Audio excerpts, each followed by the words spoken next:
Alright, so working on this rear fender, getting it.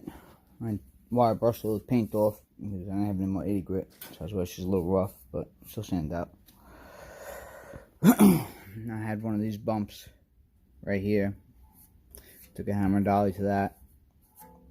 I cut the fender, slipped with the grinder a little bit, but that's fine because I gotta weld that anyway.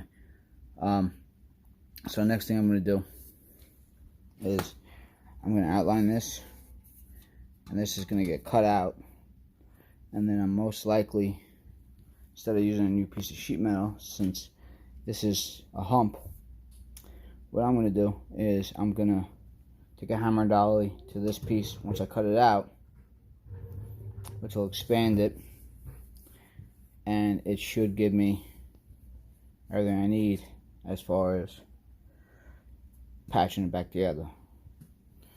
These will get hit with Bondo. These are rivets for support that's underneath. These I may cut out, but I may leave them because I do need 4 points of contact, 2 on each side.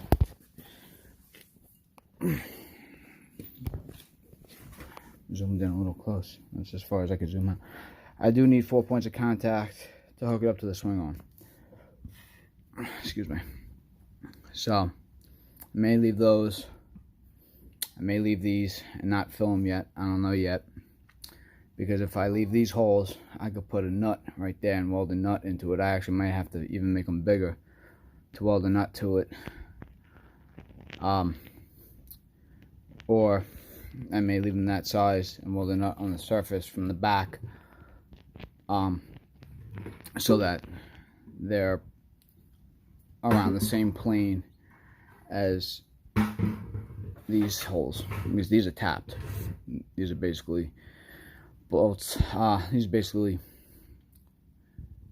I guess, metal grommets that were tapped and have threads in them.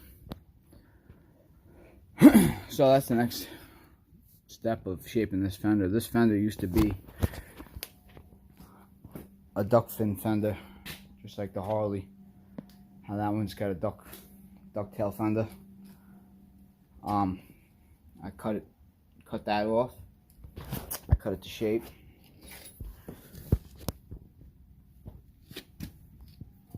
And this is the start of the fender form. On most swing arm bikes, the fenders are attached to here, and then the back bolts are attached to here, to here,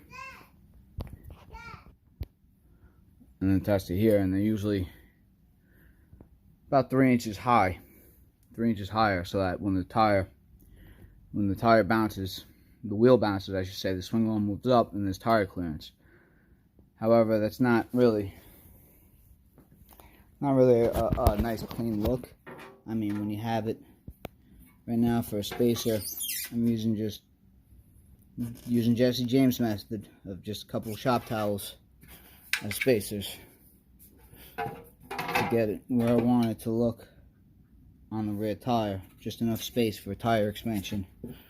And then when it's mounted to the swing arm itself, when the wheel moves up, the fender moves with it, so you don't have to worry about tire clearance as far as hitting bumps.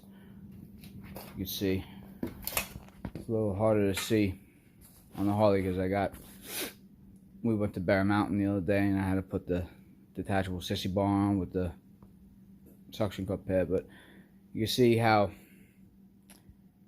the fender is attached up there, and there's a lot of clearance between the tire and the fender. So that's like the stock look. With bobbers, excuse the mess, I've been busy the past couple months, so I haven't even been able to clean up my mess. With the bobber look, you see how close that tire looks. I mean, it's not going to be that close. Move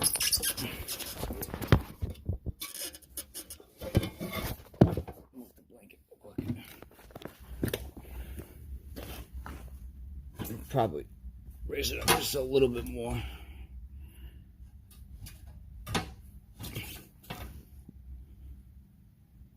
Right around there. That's enough space for tire expansion when the tire gets hot. Yeah, I mean, this tire's flat right now anyway, so I'm not taking any measurements for those yet. Right now I'm still just working the shape. So I'm going to cut this out next. And we'll take it from there. There's the tape. Trying to center it so I can picture it too. So that's the outline. I'm going to cut this out. And then I'm going to start working this piece and flattening it out and shaping it to the shape of the fender.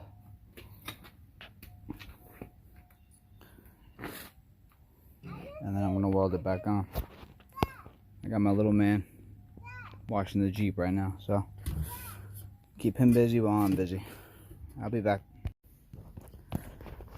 Alright, so I was originally working with this piece until I realized it's aluminum.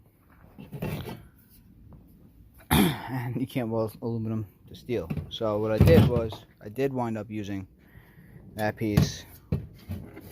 So I'm going to have to fill these two holes, grind it. Right now, just working on getting the beginning of the shape. You can see she's getting there. She's getting there. So I gotta keep rounding her out a little bit. All I'm using is a hammer and a dolly. And a shrinking hammer when I need it. And you just keep working it. You just keep working it. I don't have two hands, so I can't demonstrate, but keep it against the dolly and she starts shaping the metal. So I've been working it for an hour now.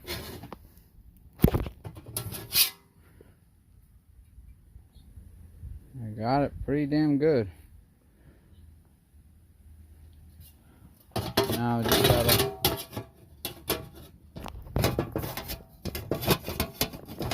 get it on. So now I gotta just trace that exact hole so I can lay it in there and weld it up.